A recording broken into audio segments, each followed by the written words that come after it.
దేవుడు ముందుకు తీసుకొచ్చినందుకు దేవుడికి వందనాలు. ఈ స్థితిలో ఉన్నానంటే అసలు దేవుడికి ఎంతగానో కృతజ్ఞతలు చెప్పాలి. నా పరిస్థితిని బట్టి ఒక్క రోజు కూడా నా మనసు వందనం యేసయ్యా, వందనం యేసయ్యా, వందనం యేసయ్యా, వందనం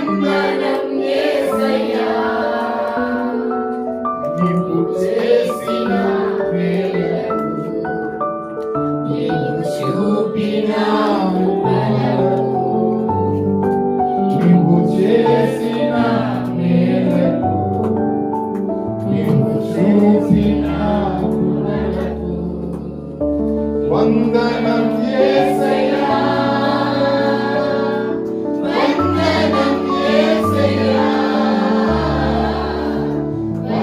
వందనం యేసయ్యా, వందనం యేసయ్యా.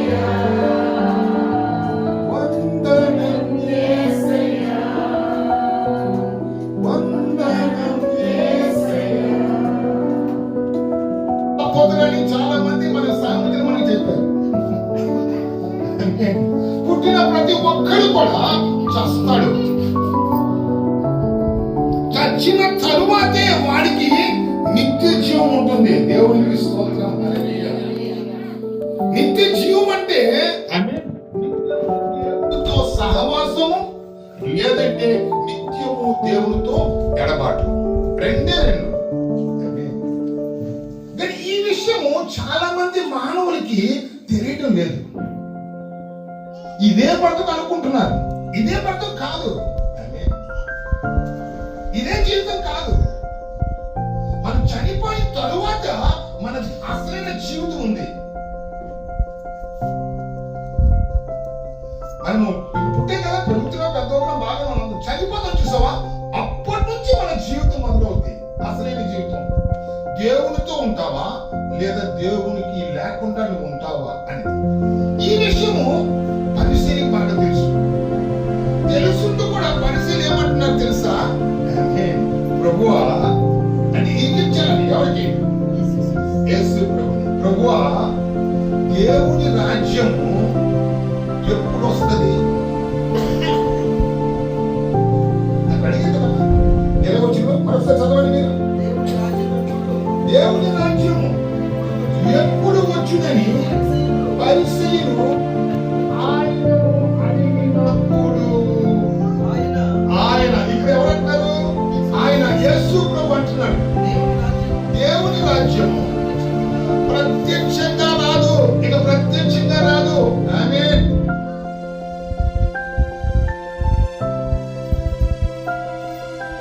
దేవుని రాజ్యము ప్రత్యక్షంగా రాదు. ఇంకేముంది? ఎందుకనగా ఇదిగో మీ మధ్యలోనే ఉన్నది. మీ మధ్యలో ఉన్నది అంటే ఇప్పుడు యేసు ప్రభు ఎక్కడున్నాడండి? పరిచయం మధ్యన చెప్పడం జోరుకుంటా సరిపోద్ది. కష్టాన్ని ప్రజలు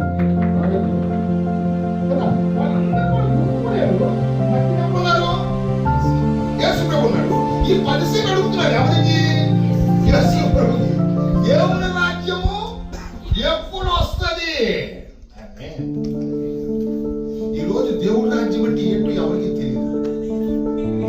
ఏమనుకుంటా కదా, తినడము తాగడము, తినడము తాగడము, తినడము తాగడము, ఇదే వ్యక్తి తెలుసు. మీకు తెలియదు. ఈ జీవితం ఏంటి? ఈ బ్రతుకు ఏంటి? చనిపోవడం ఏంటి? అన్ని విడిచిపెట్టడం ఏంటి? గడిస్తున్నాము కోటాది కోట్లు ధనాన్ని గడిస్తున్నాం, ఇల్లు కడుతున్నాం, బంగ్లా కొంటున్నాం, అంతా బాగుంది. కానీ అన్ని విడిచిపెట్టి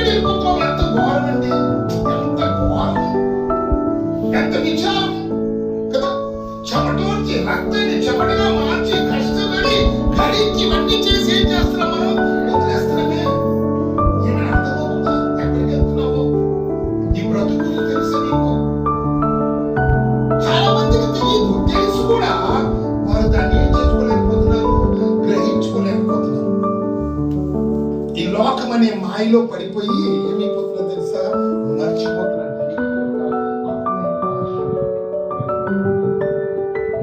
మనమందరము కూడా ఒక రోజు దేవుని రాజ్యానికి చేరవలసి ఉన్నాము. దేవునికి స్తోత్రం హల్లెలూయా. ఆ రాజ్యము ఎవరో కాదండి, ఆమేన్. ఆ రాజ్యము యేసు ప్రభువు అని స్పష్టంగా రాయబడింది. దేవునికి స్తోత్రం హల్లెలూయా. పరలోక రాజ్యము ప్రత్యేకంగా రాదు. ఆమేన్. పరలోక రాజ్యము మీ మధ్యలోనే ఉన్నది. ఆమేన్. యేసు ప్రభు మాట చెప్పాడు. అదొకసారి చెప్తాను. ఆమేన్. ఏం చెప్పాడు తెలుసా? నేనే మార్గమును, నేనే సత్యమును, నేనే జీవమును. నా ద్వారా తప్ప ఎవ్వరు కూడా పరలోక రాజ్యము చేరరు. ఎక్కడ అని గాని, అక్కడ అని గాని, ఇంకొక చోట అని గాని, ఇంకొక చోట అని గాని లేదు. ఎందుకనగా ఇదిగో దేవుని రాజ్యము మీ మధ్యనే ఉన్నది కనుక ఇదిగో ఎక్కడని, అదిగో అక్కడని చెప్పనీయకూడదు. చెప్పడానికి వీల్లేదు. యేసు ప్రభు చెప్పేశాడు. దేవుని రాజ్యంలో చేరాలంటే, పరలోక రాజ్యము చేరాలంటే, దేవునితో సావాసం కలిగి ఉండాలంటే యేసే మార్గము, సత్యము, జీవము. ఎక్కడో ఉందని కాదు, ఇంకొకరికి ఎక్కడో ఉందని కాదు, మీ మధ్యలోనే ఉన్నది.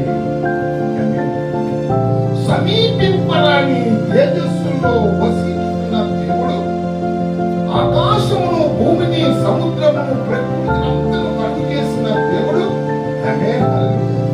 మానవులు పాపములో పడి విట్టాడుతుంటే, నరక పాత్రులుగా మారిపోతుంటే, దేవుడు ప్రేమ కలిగిన దేవుడు కాబట్టి మనిషిని ఆకారంలో మన మధ్య పైన దిగొచ్చాడు. దేవుడికి స్తోత్రం. మానవుని రూపాన్ని ధరించుకొని మన మధ్యకి దిగొచ్చి మన పాపాన్ని, మన శాపాన్ని తీసివేయడానికి ఆయన సిలువ పైన బలియాగమయ్యాడండి. దేవుడికి స్తోత్రం. మన పాప దోషాలు పోవాలని, మనమందరం కూడా నరకం నుంచి తప్పించబడి పరలోకము చేరాలని ఆయన సిలువ పైన మరణం. దేవునికి స్తోత్రం.